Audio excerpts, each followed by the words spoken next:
Deus nos chamou para vencer esses gigantes, sabe, irmão? Como assim? Deus, Ele nos capacita, irmão. Ele nos dá a palavra. E quando nós temos o conhecimento da palavra, nós não vamos ser abalados, não. Porque o inimigo, ele vem para afrontar mesmo, para querer envergonhar, para muitas vezes a gente dizer, puxa, eu sou de Deus, eu sirvo a Deus, estou passando por uma situação tão difícil.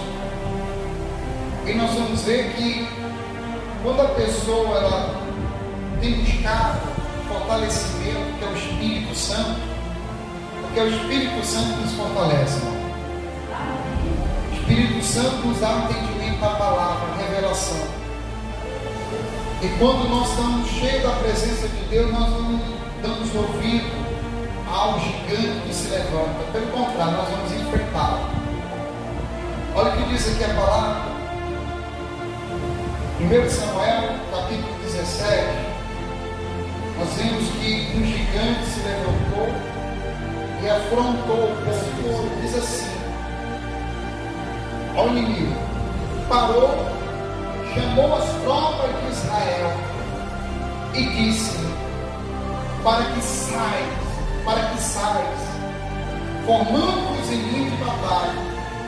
Não sou eu, filisteu, e vós, servos de Saul?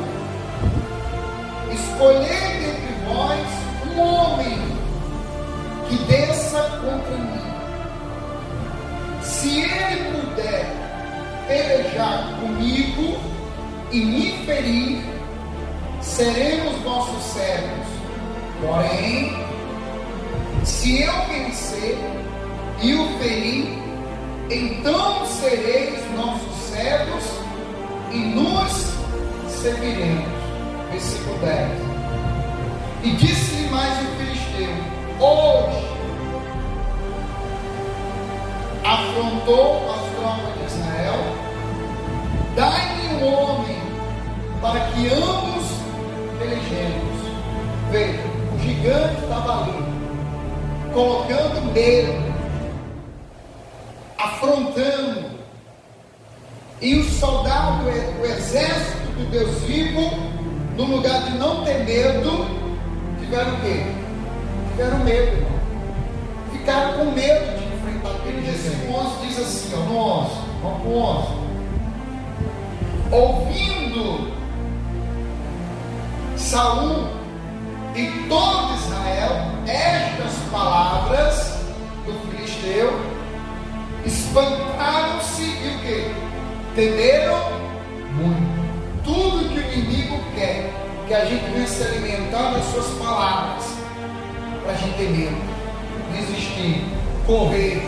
No lugar de nós entrarmos em oração e enfrentar e vencer, eu repreendo todas essas contra eles. Diz assim, ó: estando Davi ainda a falar com eles, eis que vinha subindo do exército dos filisteus o duelista, cujo nome era Golias, o filisteu de Gade, e falou as mesmas coisas que antes falaram, e Davi o quê? O ouviu. Veja, Davi foi enviado pelo seu pai para levar lá o alimento para os seus irmãos. Deixa lá, vai até seus irmãos e vê aquele confronto. Vê ali que o gigante volta de novo. Você vê que o inimigo vem de novo com as suas artimanhas para tentar destruir, roubar a paz. Aqui colocar, primeiro ele colocou a semente do medo. Quando ele vem, a Bíblia diz que ele falou as mesmas palavras. Duas pessoas ouviram, mas duas pessoas tomaram atitude diferente. Saul, quando ouviu, a Bíblia diz que ele temeu. E nós vemos aqui que a Bíblia, a palavra de Deus fala que, enquanto o filisteu estava falando, as mesmas coisas que antes falaram, desafiando, provocando, colocando medo. E a Bíblia diz que Davi também ouviu agora essas palavras. Davi teve medo? Não. Davi não teve medo. Porque Davi estava cheio do Espírito Santo.